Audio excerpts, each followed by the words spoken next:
Good evening, everybody. My name is Eric Wishart. I'm the first Vice President of the Foreign Correspondents Club Hong Kong and a journalist at AFP News Agency. Welcome tonight. It's a very special occasion. It's my great honor to invite a dear friend of the FCC and a great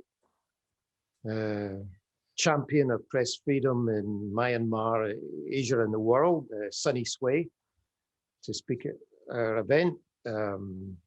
It will be moderated tonight by Shibani Mahtani, who's a member of the Board of Governors of the FCC, the Washington Post Bureau Chief in Hong Kong, and also a journalist who worked for 3 years in Myanmar, so she knows the story very well. A few words about Sonny. He was a founder of the Myanmar Times, and then was sentenced to 14 years in jail on trumped up charges of having broken the censorship laws. Spent 8 years essentially in solitary confinement when he most memorably spoke about his only friends he spoke to were spiders.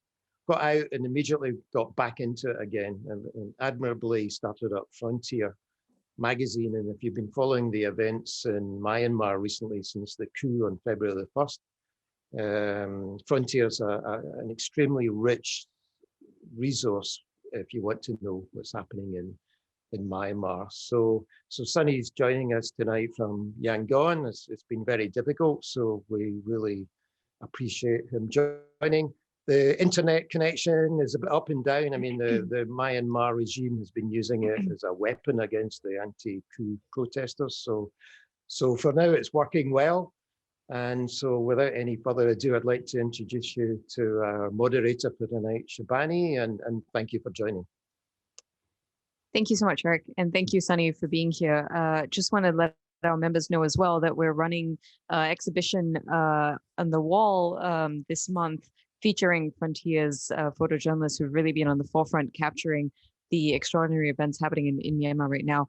The FCC has also put out a press freedom statement today alerting our members and readers about the situation in Myanmar, which is swiftly deteriorating with the space shrinking for journalists every day. So I'd encourage you to have a look at the wall exhibition and also to read our statement as well. Sonny, thank you so much for joining us this evening. We really appreciate it and understand the difficult circumstances in which you're joining. Also, happy Myanmar New Year to you. And maybe I'd just like to start by asking you to give us a bit of an update or an overview of where things stand now. It's been more than 2 months since the military seized power in the February 1 coup. More than 700 people have been killed, 2,000 people have been detained. Obviously it's the New Year holiday and people are not working. Some of them have gone back home. But what's the latest? Have we seen the violence sort of increase on the streets, quiet down this week because of the holiday, or sort of where do things stand at the moment? Thank you, Shibani. Thank you, FCC HK, to give me this opportunity to share my experience in Myanmar, what's happening. Yes, I mean, things, anyway, Happy New Year to everyone. This is a Myanmar New Year from 13th to I think 17th. So things haven't been slowed down. How do you say, demonstrations are happening, not in the city of Yangon. I haven't heard anything today. I mean, I haven't heard means I've been staying away from social media for a while, just to recharge myself, to stay away from the negative vibes. But I was checking the Twitter not long ago, and it was happening around the country. And one of the prominent the leader of the strike leader in Mongyua, he got arrested today, along with another lady also arrested this afternoon. So things hasn't been slowed down. The people of citizens of Myanmar, they are taking every opportunities to show the disagreement about the coup, and you know, the security forces are basically arresting more and more people day and night. Actually, they don't take a break at night. They basically they've been raiding the houses at night, different townships. So that's exactly what is happening. And the CDM movement hasn't been slowed down. You know, but you know, we haven't been seeing the big crowds in downtown because of the shootings, a lot of shootings going on, but we can see little the crowd demonstrating here and there in the streets, not on the main roads, in the streets, just to show the junta that they are still up to the fight. So it's still happening. It's not slowing down. Yeah, I mean, Sonny, the junta is not an organization that's unfamiliar to you. I mean, you know it quite intimately, having been jailed by them before, and also having had experience working with them and working, you know, running a media organization for many years under previous regimes as well. Do you think this approach is sort of consistent with what we've seen before, or do you think that there's a particular brutality that they're using against protesters here? I mean, I think it does seem, at least observing it just from here, that I don't think the junta expected this kind of upswell, this uprising, the CDM movement, this pushback against their coup on February 1. But in terms of their tactic, their approach, you know, what are your thoughts on that and how it differs from the past? Right. So this is a quite a unique experience that I am seeing. This 2021 demonstrations are very different from 1988 or previous ones. Especially, again, I would highlight on the technology. This technology, you know, every second, by every minute, we are seeing different photos uploaded on the different social media platforms. And, you know, back in 1988, we don't really know what is happening in Karen state or Shan state or Kachin state because there is no social media. And now I think the military, it's the same. The way they practice, the way they think, it's pretty much very similar to the previous the coups, but the amount of information that flowing into us from social media, it's quite amazing what we are experiencing now.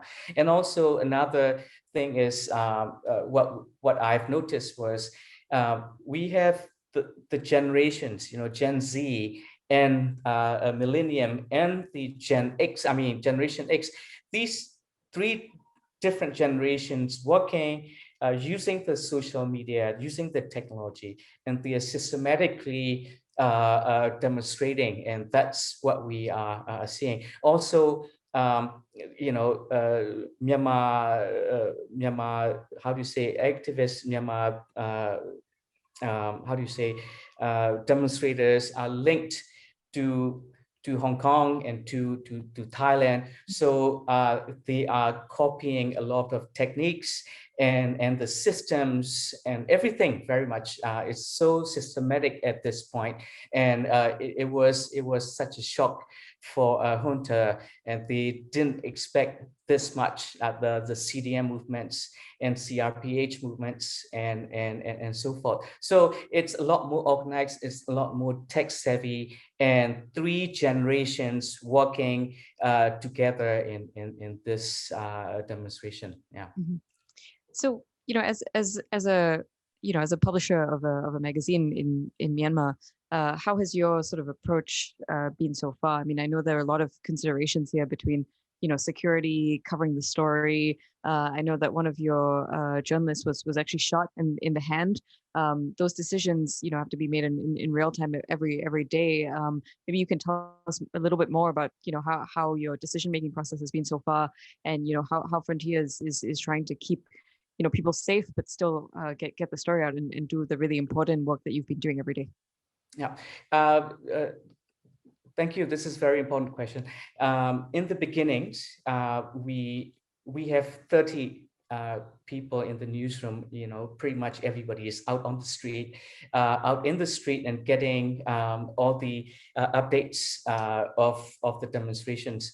But when military started shooting or arresting or targeting these civilians, and including the journalists, we kind of started looking at the situation, and the two most important things for our newsroom is the safety and the survival. And me and my editor-in-chief Tom, both of us explained to our journalists how important it is, the safety for everyone, and their survival. So since the shootings and killings are kind of going up, and you can see a lot of citizen journalists taking photos and uploading. So because of the safety, what we shift our focus from the breaking news into more of the in-depth analysis, like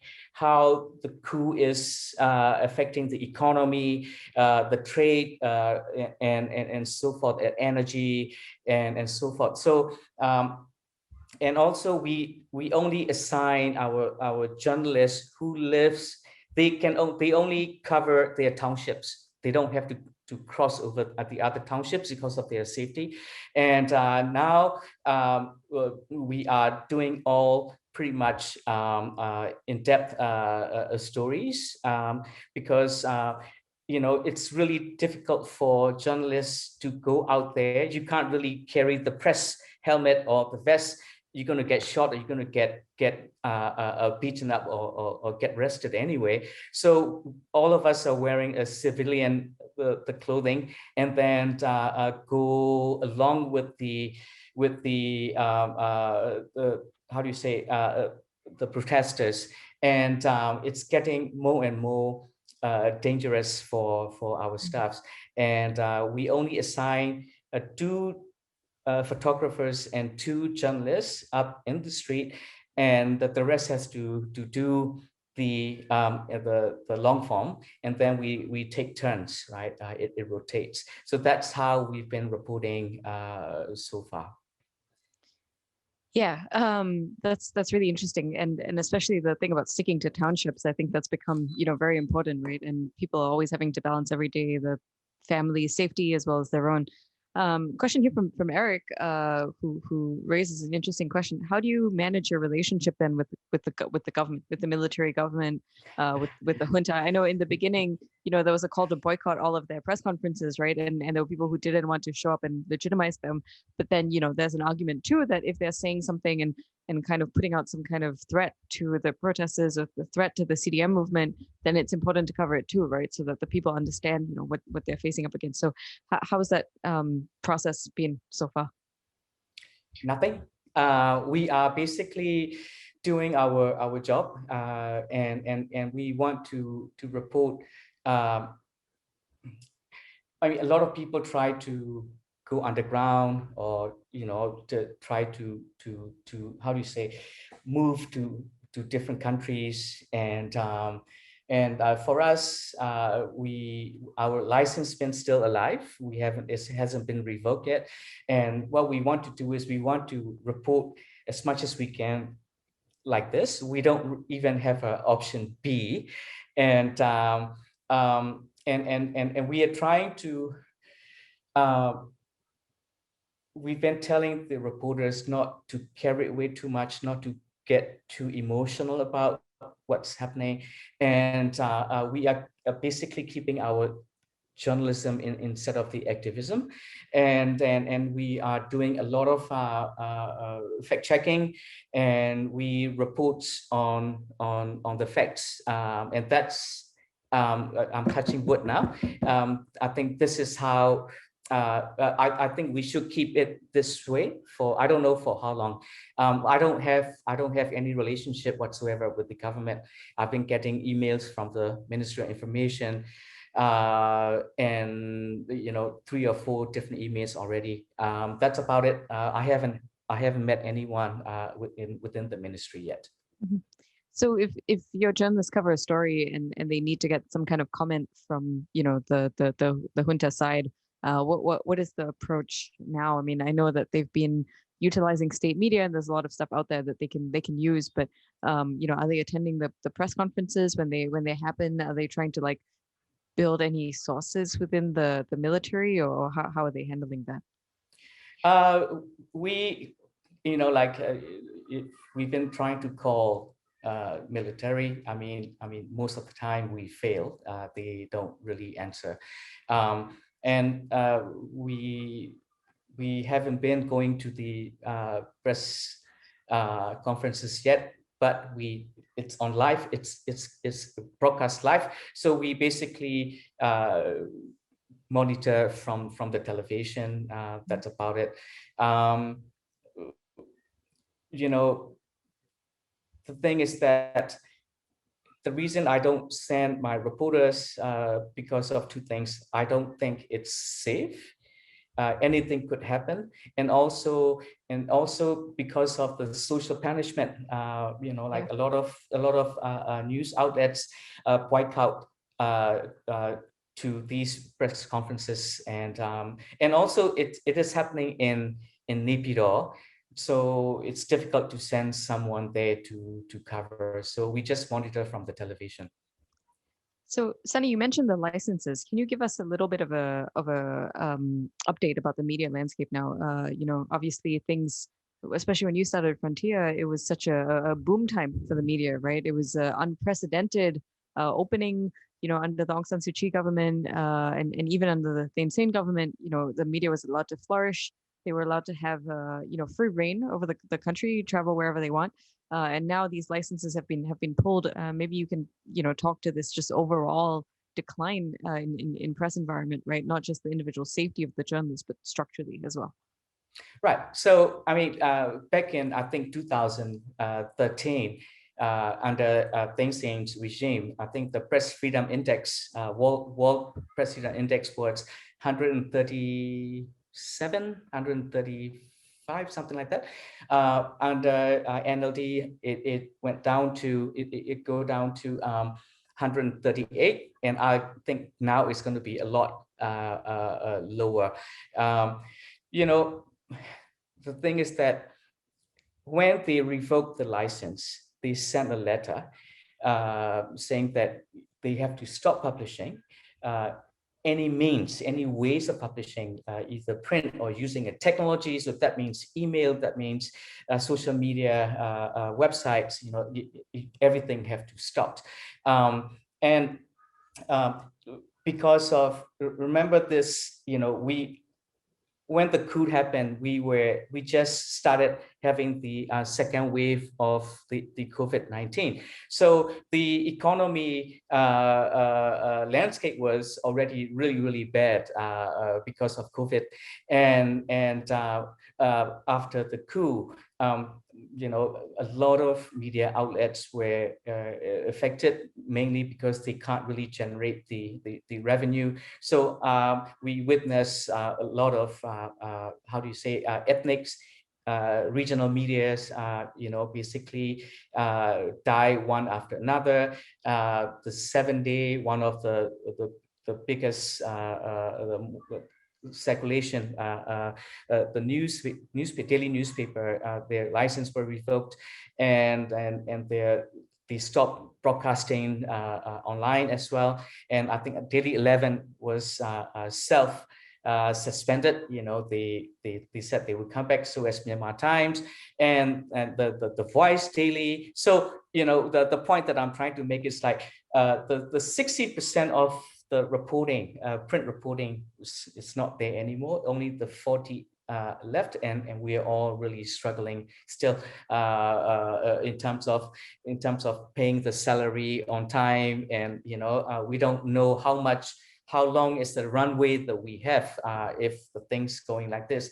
So not the press freedom is basically is a self-censorship. You don't really want to to go head to head, confront with the junta, because you know exactly what's going to happen to you, right? So we are trying our best to stay alive at this point. For the media landscape, I don't know how many media outlets will come back and report, and I think it's going to be a huge challenge for every publisher in town, and it is shrinking in terms of the media outlets, and in terms of the press freedom, in terms of you know, even the journalists are losing jobs, and they have nowhere to go. So it's a chaos. It's really bad at this point in Myanmar. Yeah.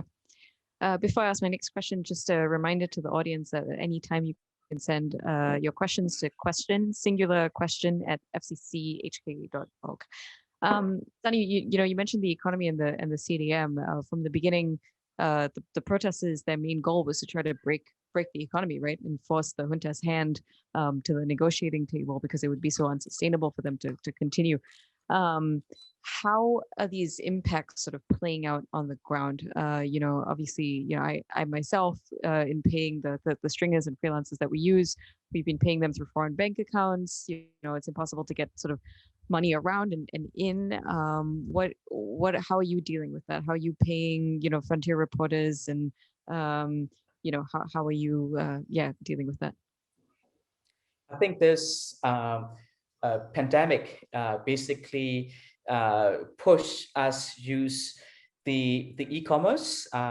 So we've been paying salary via the iBanking, and it's still very challenging because the banks kind of stopped working for more than 2 months, and now some of the branches are open again, and then we have to wait in a very long queue just to, as a business, I can withdraw 200,000 lakhs per week. So that's what we would do, just wait in the line, and then basically tell them that we need to withdraw this money for the salary, and just sending my accounts people to banks every day, basically wait in line and get their services. So that's how we are surviving at this point. Mm-hmm. So we have some audience questions that have come in. There's one from Richard Ward. He's asking, how is the foreign investors in Myanmar reacted to the coup? Have any decided to leave the country, to exit? And what is the situation now with exports and imports, right? I mean, I know Frontier has written quite a lot about supply chains issues, about the ports not functioning. Maybe you can give us an update about that. Right. So after the coup, I mean, as of today, because a lot of shootings and killings happening, and the embassies are basically urging their citizens to go back to their respective countries for their own safety. So we are seeing a lot of people leaving from the country, and for the FDI, current investors are somehow being pressured not to work with the military regime. So some companies like Kirin Beer are considering, like the oil and gas,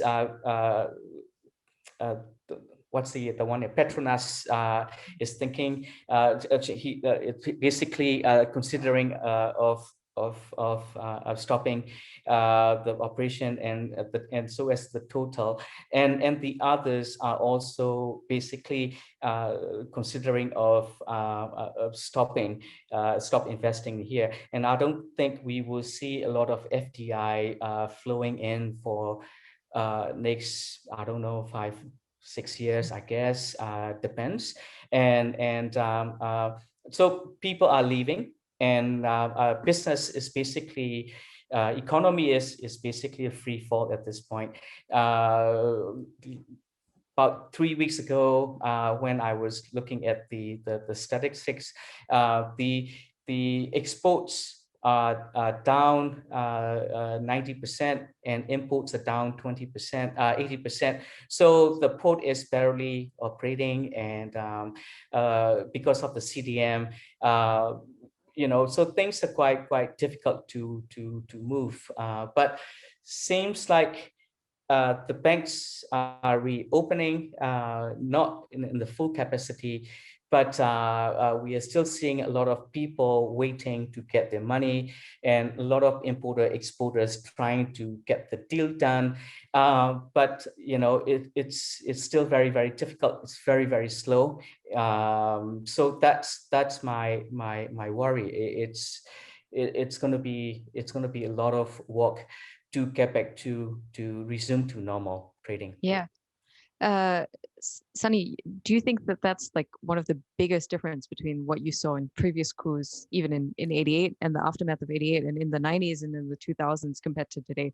It seems like the investor confidence has really plummeted, and the CDM is working in many ways, right? Do you think this is actually going to have some impact? Like, could it really bring the junta back from this sort of precipice they've brought themselves to? Or do you think they're just going to find some way to model along even with the economy in tatters like this? Well, the branding of the military has gone, right? A lot of people don't trust in military regime, and I mean, like the way that the strategy that they are using, it's not working, obviously, and they will have to find a balance, because otherwise we are, look at the World Bank, estimation, it's, it was like previously 2.6% growth before the coup. Now what, minus 10% or something. It's really challenging, and the CDM momentum is social, what's it called, CDM, I forgot already. CDM movements, these momentums are still not slowing down, and it's gonna drag on like this for a while, I guess. But people are hungry. People, they need to survive. They need to eat. So some of the CDM workers already joined back to the government, and I don't know how long. I can't even predict. That's a problem. If you ask me what's going to happen in my business next month, I don't know. That's the situation that we are in, and the things are changing. Situation is changing by every hour. And the tomorrow is going to be very different from today, so we have to wait and see. There's another question here from Ian Holiday. He points out that there've only been a few reports in English about the Buddhist monkhood, the Sangha, and how they are feeling. How would you sort of characterize their opposition or their support for the military regime? And do you think that their voice is still pretty influential in trying to move things one way or another here? Well, if we are talking about the monkhood, there are two different types. I mean, two different, how do you say, I would say, sides, right? One is the ultra extremists, they are pro-military. So, I mean, we haven't been seeing those ultra extreme monks active lately, but also on the other hand, the prominent the leader of Sangha, I mean the monks, they are now accepting donation from the regime, and the regime is also highlighting the, how do you say, cooperation with with the monks, Sangha, on the daily newspapers and the TV news. So monks are quite powerful. They can basically, a lot of people listen to the monks, but at this condition, I don't know. I don't know means, there are two different organizations, and I think people will be a bit confused because they don't want the ultra extremists, majority of them, and also they don't want to see the other monks, working together with the military. So it's quite a negative thing for the citizens of Myanmar, I would say. So we have a question here from Lynn Mulholland, which is actually a similar question to what I was planning to ask you as well. Last week or a couple of weeks ago, there was a lot of controversy about a CNN crew led by international correspondent Clarissa Ward visiting Myanmar on a trip that was, arranged by, a lobbyist paid by the junta, and getting access, right? That was essentially a propaganda troop that the junta led. And it was sort of framed as an exclusive. It was framed as, the first time international journalists could enter the country. For somebody who's running or has been running newspapers there for a long time, and for somebody who has day in and day out had to think about their safety of their staff, how to get the story out to readers, how did you view all of this? I mean, how did you feel about it? What were your thoughts when you watched this all play out? I mean, exclusive means getting the permission. I think that's the only exclusive I would say. I think CNN should have done the homework, proper homework, before she flies into Myanmar, because we have AFP and the Reuters, the other international how do you say, news outlets here, and also we have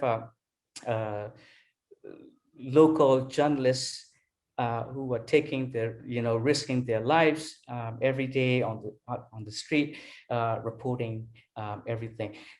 So I can understand CNN side, when they have this permission to come in, as a reporter, you want to go, but when they report, they have to report every single thing without leaving anything behind. And we as Frontier, we have a lot of experience covering this kind of government arranged tour, trips to Rakhine to cover Rohingya issues. And of course, there are a lot of limitations, and they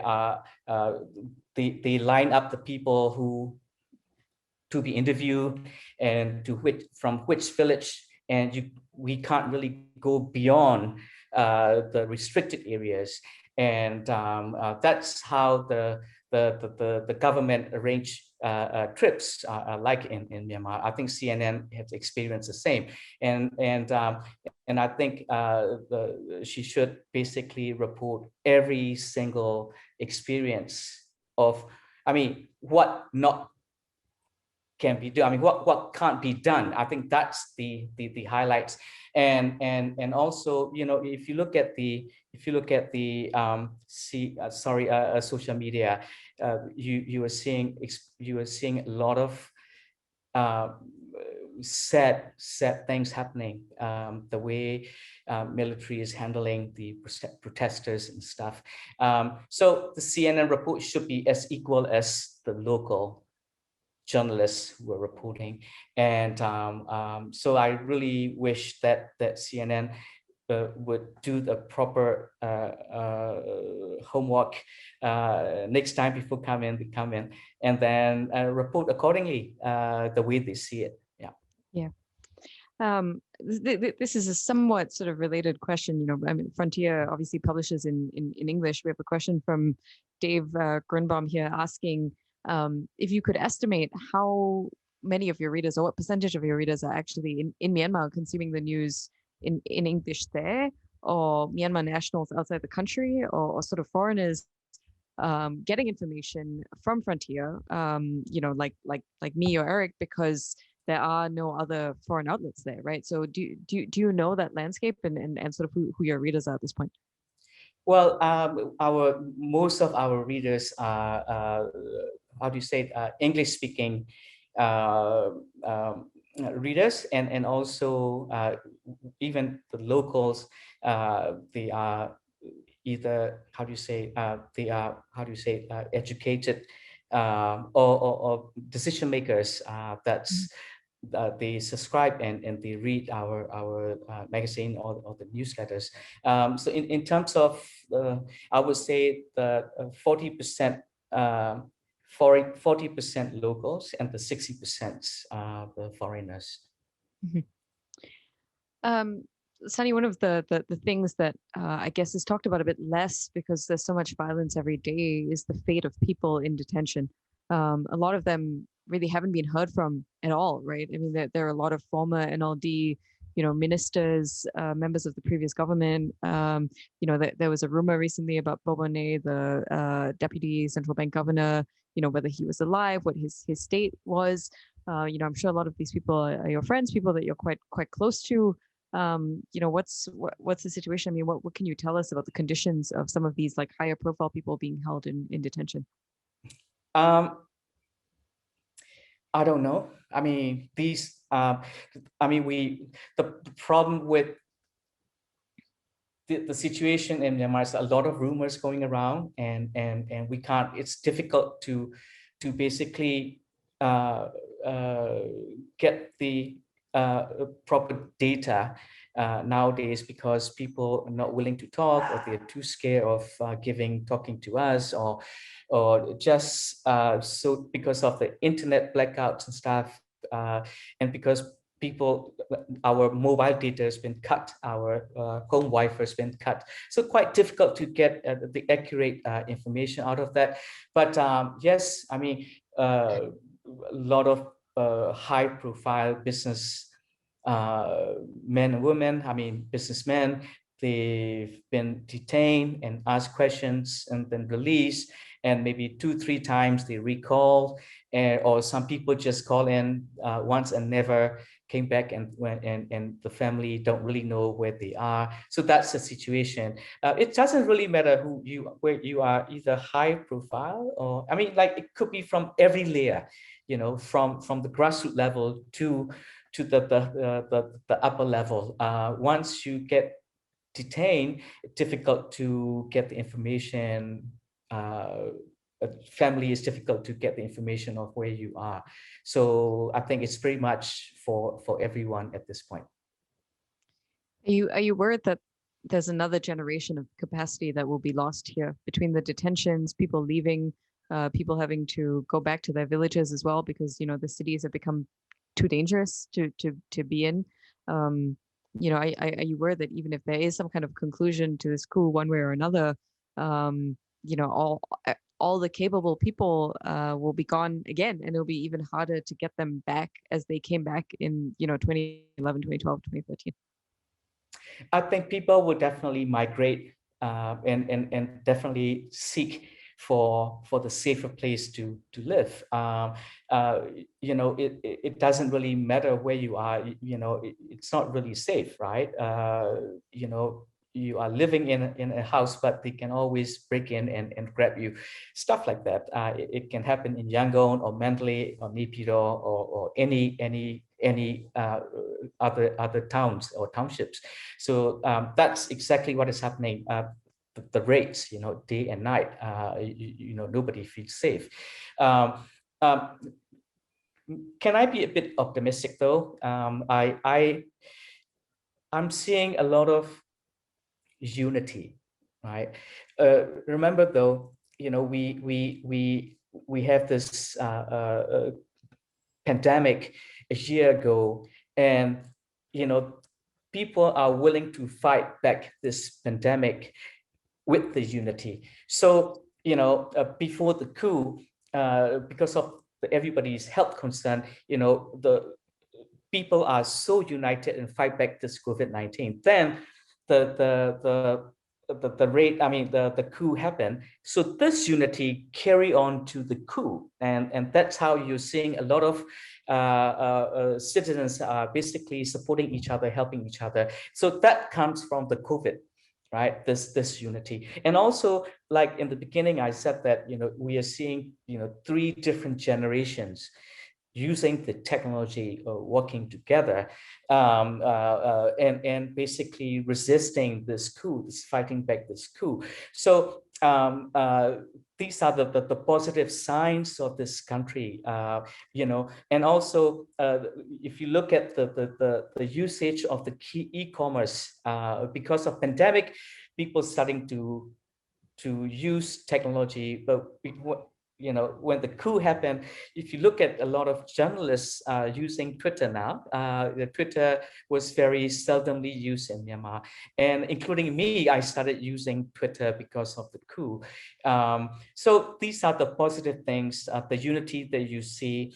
And in terms of the security, I think wherever you go, if they target you, you will be either arrested or be shot. I mean, that's the situation right now. Yeah. We have another question here from Kenji Kawase at Nikkei, who would like you to kind of share your views about China and the dynamic between China and the military. There's been a lot of rumors. I think there's a lot of scapegoating.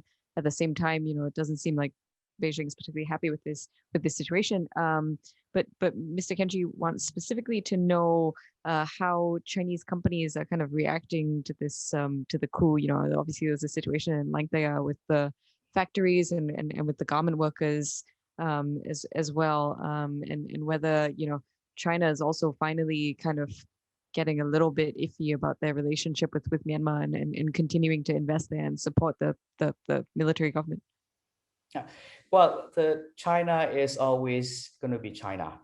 I don't think, in my personal opinion, I don't think the China wants to see the way things are going in Myanmar. It's not good for their investments. They're not good, not safe for their investors. So I'm sure China is willing to see the stable and peaceful country, that's for sure. But on the other hand, they are deeply involved with the EAOs and the peace process, and also they were quite close to Aung San Suu Kyi and the NLD for within 5 years. I don't really know what is the actual relationship between the Chinese government and military at this point. But the China would protect Myanmar because they have a lot of business interests in this country. The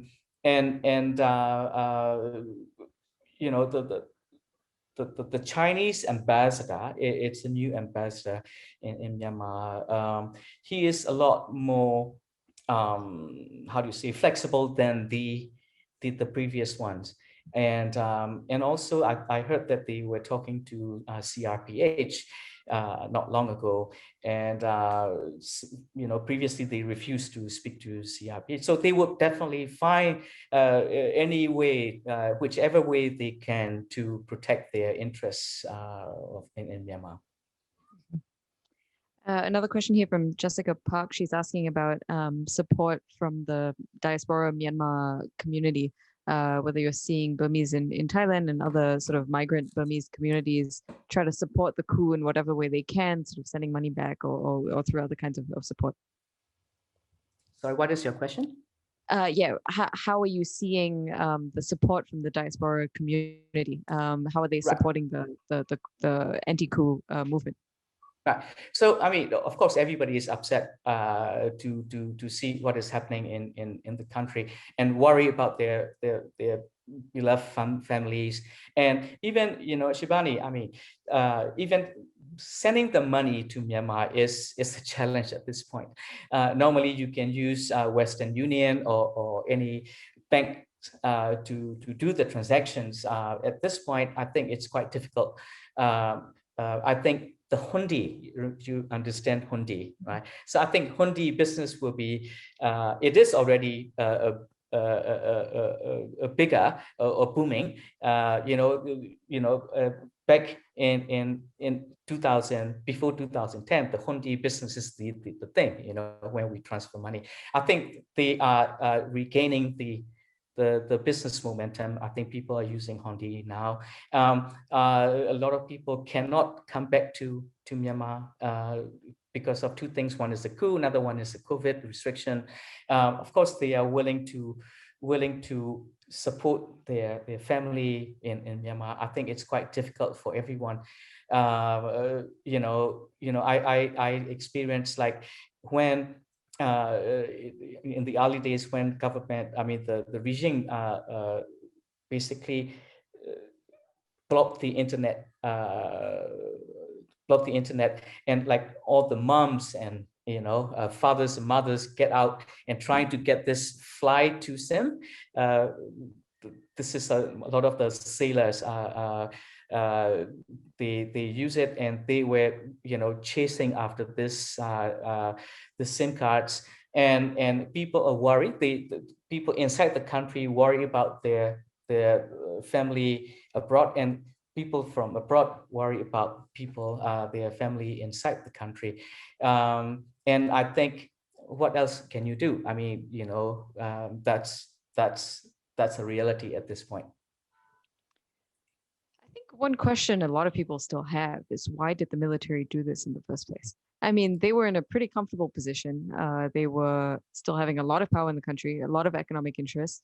All of that clearly has gone out the window. Their reputation and their legacy as an institution was kind of rehabilitated a little bit after the Thein Sein era. Now that's gone.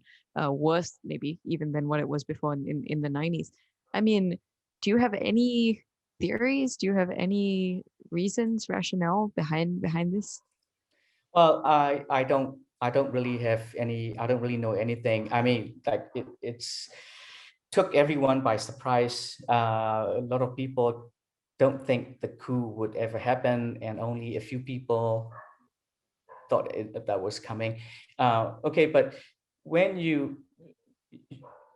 if you're looking at the 2021 coup, you have to look at the whole history of the relationship between the military and the NLD. They don't like each other. They are, military used to dismantle NLD whichever way they can, to basically not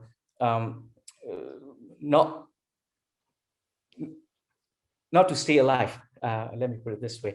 And they've been trying that for past more than 20 years, but somehow NLD decided to come in the elections, and then they won the elections twice. And but I think if we look at the 5 years relationship with the NLD government and the military regime, even though Aung San Suu Kyi basically protected military from ICC, from the Rohingya issues, but this still happened. So we don't really know what is happening behind the closed doors. We heard a lot of rumors that the relationship between General Mahtani and Aung San Suu Kyi wasn't good at all, and I think something must have triggered this, right? And I am really upset to both sides, like, why both sides have to let this thing happen. Look at, I mean, everyone is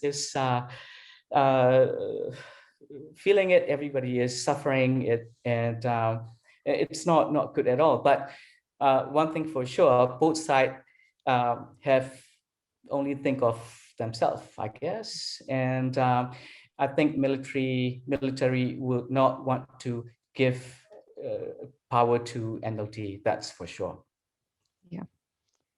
And maybe they really, how do you say, underestimated, not about this CDM or anything like that. They would think that, okay, coup, done, like as easy as before. But this is a different kind of resistance. Yeah, definitely seems that way.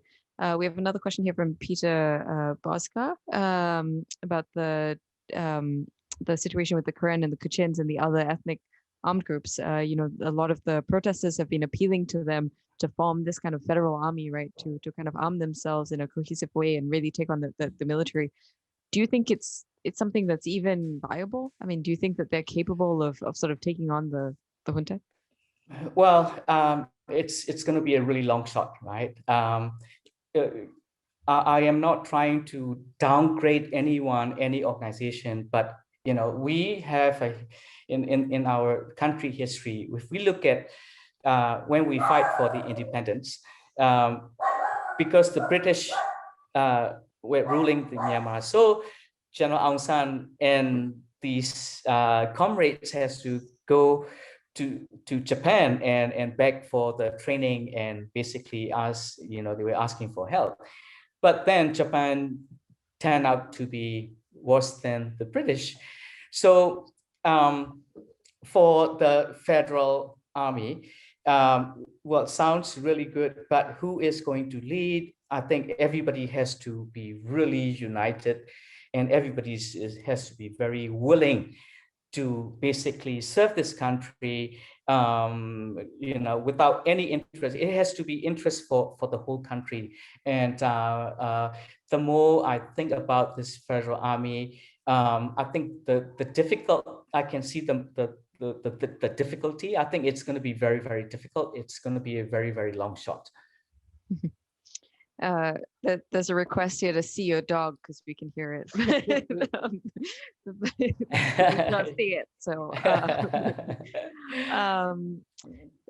Sonny, I know you've been trying to be very optimistic through everything, but if I can just ask a hard question, I mean, are you worried about the sustainability of organizations like yours in the long run? You know, does it worry you looking in the future even more than in previous times that you've, you know, been in this business? Yes, very much. But you know, I am so proud to have my team. You know, I always say I am the luckiest guy to have this team. These difficulties, we, you know, every time we see the uphill battles, we always fight as a team. It's the collective decisions that we've been making, and every decision comes from the whole group, not from me. So and we are much more understanding each other, and when, you know, we always back each other up. But I don't know how long, to be honest, I don't know how long would it last. It's a challenge for me every day. You know, I'm looking at the chat group, you know, hoping that they don't get shot, they don't get arrested, and so forth. And I haven't been able to see any brighter side still, even after 2 months. And when I study physics, you know, there is always a flaw to bounce back, right? It has to be the worst was, and there is a flaw. I haven't been seeing it. It's still going down, and the sustainability. Luckily, we launched our memberships program right before the pandemic, and that is really picking up. And but for the safety of our, team and so forth, I don't know. All I can say now is I've been telling everyone to stay safe. The safety is their number one. Nothing is important than the safety. And while we're telling them, you know, some people get shot by the slingshot, and then rubber bullet the head, and then the rear bullet to the palm. And so, you know, my reporter in Mandalay, I don't think he would be able to use his left hand again. You know, it's really, really sad. He went through 3 different surgeries already, and another one is needed. So it's quite difficult for him to basically, he's quite strong and very positive. But then, you know, like if something like this happened, it's really ruined someone else's life.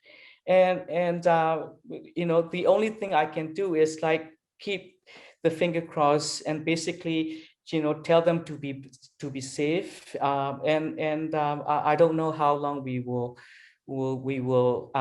hold on to this. That would be my honest answer to you. Wow, it's very, very hard to hear. Well, thank you everyone for your questions. We just have one more from Lynn Mulholland, which hopefully will end on a slightly more hopeful note. What else can we do? Besides subscriptions, how else can we support journalists working on the ground? Our team is okay so far. At least nobody is losing the job. But there are plenty of editors and journalists out there who just lost their jobs. And for the freelancers, please find a way to protect them or support them. It's greatly needed at this point, physically, mentally, financially. Everybody is very down at this moment, and they're very scared at this point. So please protect Myanmar journalists whichever way we can, as much as you can, please, for their safety as well. Is there anything specific that you think we can do, or journalists or the FCC or any other organizations like ours can do in terms of subscriptions, donations, gear, funneling more money to the freelancers or different organizations supporting? I mean, if there are any ideas, we'll be happy to hear. Well, I don't. You said it everything. I don't know how. Even like now, you said, okay, Sonny, I want to support you. I don't know how to accept the. Yeah, so it's we are in a bit limbo at this point, but I'm very optimistic. I think if we can hold on to it, why not? I mean, we've been through so many things, so many problems, and this is probably the greatest challenge, but we will survive. But please find whatever I mean, like free VPNs, for the journalists, stuff like that. That would be. It's not expensive, but it's quite effective for our journalists. Mm-hmm. Yeah. And yeah, just a reminder that for anyone tuning in, we have a statement on the FCC website with a couple of options for you that different organizations you can subscribe to, and different places you can funnel donations if you so please. Sonny, thank you so much for joining us. This will be updated uploaded on YouTube as well. And always a pleasure to have you at the club. Usually it's under much better circumstances than this, and it's very sorry to see everything that's going on in Myanmar, but we really appreciate it, especially joining us with the internet disruptions and everything. It's very important. So thank you so much, Sonny. Thank you. Thank you, Shibani. Thank you, Eric. Thank you. Thanks, Sonny. Yeah. Bye-bye. Bye.